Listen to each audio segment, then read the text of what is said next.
Well, good afternoon. Before I begin, let me tell you, I'll be around to answer questions on a lot of things, but I got 600 Olympians waiting out there for me. If you keep me too long, they'll rush the place. And all kidding aside, this week my administration released new information that contains that we're on track to cut the federal deficit by another $1.5 trillion by the end of this fiscal year. The biggest decline in a single year ever in American history. The biggest decline on top of us having a $350 billion drop in the deficit last year, my first year as president. We also learned that for the first time since 2016, the Treasury Department is planning to pay down the national debt issued to the public this quarter. And for all the talk the Republicans make about deficits, it didn't happen a single quarter under my predecessor. Not once. The bottom line is the deficit went up every year under my predecessor before the pandemic and during the pandemic. And it's gone down both years since I've been here, period. They're the facts. And why is it important? Because bringing down the deficit is one way to ease inflationary pressures in an economy where a consequence of a war and gas prices and oil and food and it's a different world right this moment because of Ukraine and Russia. We reduced federal borrowing and we help combat inflation. This process is a great deal, is good news, but it didn't happen by itself.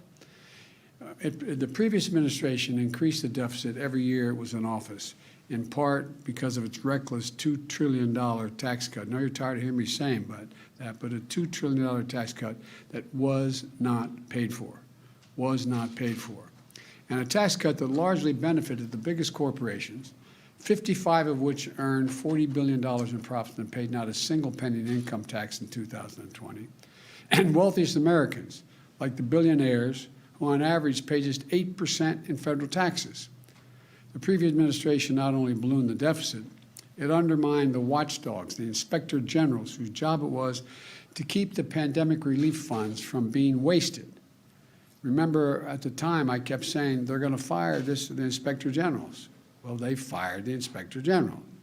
And in my administration, those watchdogs are back. The Justice Department has a chief prosecutor for pandemic fraud who's going to go after the criminals who stole billions in relief money meant for small businesses and American families, but never got to them, got in the pockets of criminals. When I came to office, we took a different approach across the board. With the American Rescue Plan and other actions, we started to grow the economy from the bottom up and the middle out. Rescue checks and tax cuts for working families that gave them just a little bit of breathing room and put food on the table and a roof over their heads. Remember the first year, all those long lines of automobiles lined up and going through a parking lot just to get a box of food in their trunk? We got vaccination shots in arms that helped us go from 2 million Americans who'd been vaccinated to more than 220 million Americans fully vaccinated. And we made it easy for millions of Americans to sign up for coverage under the Affordable Care Act, saving them an average of $2,400 a year. As a result of these and other economic recovery plans, we recovered faster than projected. A record 6.7 million jobs created last year, the most in the first year of any president in American history, and the fastest economic growth in any year in nearly 4 decades. And looking ahead, I have a plan to reduce the deficit even more, which will help reduce inflationary pressures and lower everyone's costs for families. Look, it's a plan that lets Medicare negotiate price of prescription drugs, as they do with the Department of Veterans Affairs. We can cap the price of insulin at $35 instead of the hundreds of dollars, even $1,000 a month for some families. And my plan provides tax credits to utility companies to generate clean energy. And those companies are required to pass those savings on to families. I met with about a dozen of those utility CEOs here in the White House, and they confirmed this plan will lower energy bills for families immediately. My plan includes tax credits for consumers to purchase electric or fuel cell vehicles, new or used, which will save the typical driver about $80 a month not having to pay for gas at the pump. Tax credits for folks to buy solar panels and heat pumps and more efficient windows and doors for their homes. Estimated savings $500 per year on average. And we can do these things by making sure that no one earning less than $400,000 a year will pay a single penny more in federal taxes. All we're asking is that the wealthiest Americans and the largest corporations begin to pay their fair share, at least part of their fair share. You've heard me say it before, I'm a capitalist. I believe you should be able to make much money as you legally can, but just pay your fair share. There's no reason why a billionaire should be paying a lower tax rate than a teacher or a firefighter. That's in sharp contrast to what today's Republican Party is offering. And if they hadn't put this in print, you'd think I was making it up. Senator Rick Scott of Florida, United States Senator, who's leading the Republican National Senatorial Campaign Committee, released what he calls the Ultra MAGA Agenda. It's a MAGA agenda, all right. Let me tell you about this Ultra MAGA agenda. It's extreme, as most MAGA things are. It will actually raise taxes on 75 million American families, over 95% of whom make less than $100,000 a year. Among the hardest hit, working families, kids with folks. Imagine you're a family of four and you don't make enough money to have federal taxes. Because you don't make enough money to pay them. You pay all your taxes, but you just don't make enough.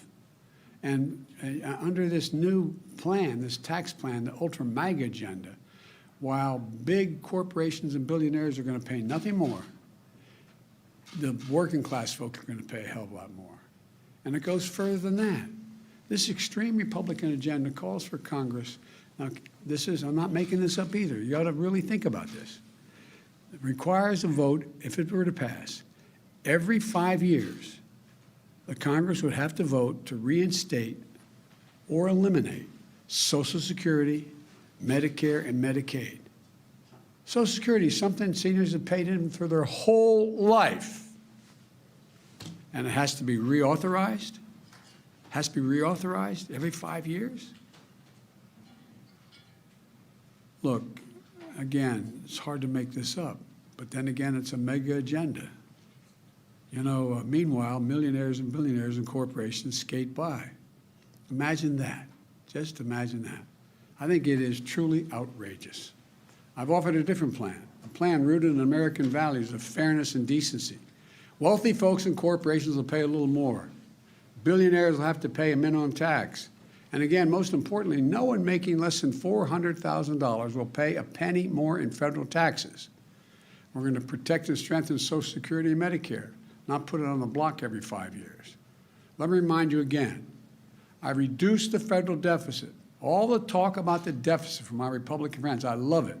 I've reduced it $350 billion in my first year in office. And we're on track to reduce it by the end of September by another $1.5 trillion, the largest drop ever. I don't want to hear Republicans talk about deficits and their ultra MAGA agenda. I want to hear about fairness. I want to hear about decency. I want to hear about helping ordinary people. The bottom line is that for decades, the trickle-down economics has failed as income inequity grew to historic levels under the Republicans, the mega Republicans, the MAGA Republicans. I don't want to mispronounce it, the MAGA Republicans. This is time to grow the economy, but from the bottom up and the middle out. Because here's the deal. When the poor have a ladder up and the middle class grows, the wealthy always do very well. They do very well. That's what this is about. That's what this is about. Everybody doing better. And so I want you to understand, again, first year, $350 billion reduction in deficit. This year, $1.5 trillion. It's going to bring some relief.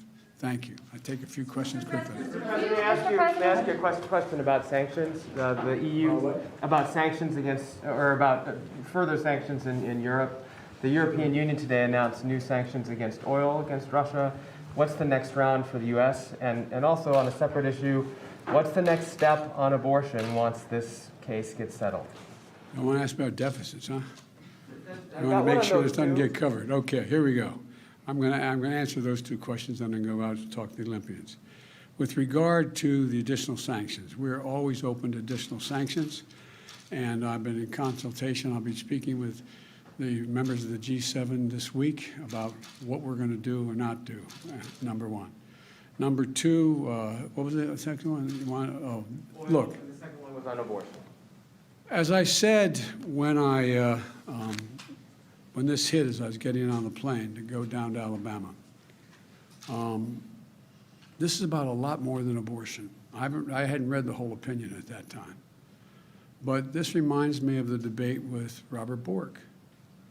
Bork believed the only reason you had any inherent rights was because the government gave them to you. If you go back and look at the opening comments with Bork-Biden when I was questioning him as chairman, I said, I believe I have the rights that I have, not because the government gave them to me, which you believe, but because I'm just a child of God. I exist. I delegated by joining this union here to delegate some obligation, some rights I have to the governments for social good. So the idea that somehow there is an inherent right, that there is no right of privacy, that there is no right. And remember the debate you don't remember, but we had a debate about Griswold versus Connecticut. There had been a law saying a married couple could not purchase birth control in the privacy of their own bedroom and use it. Well, that got struck down. Griswold was thought to be a bad decision by Bork, and my guess is the guy's on the Supreme Court now. What happens if you have a state changes the law saying that children who are LGBTQ can't be in classrooms with other children? Is that legit under the way the decision is written? What are the next things that are going to be attacked?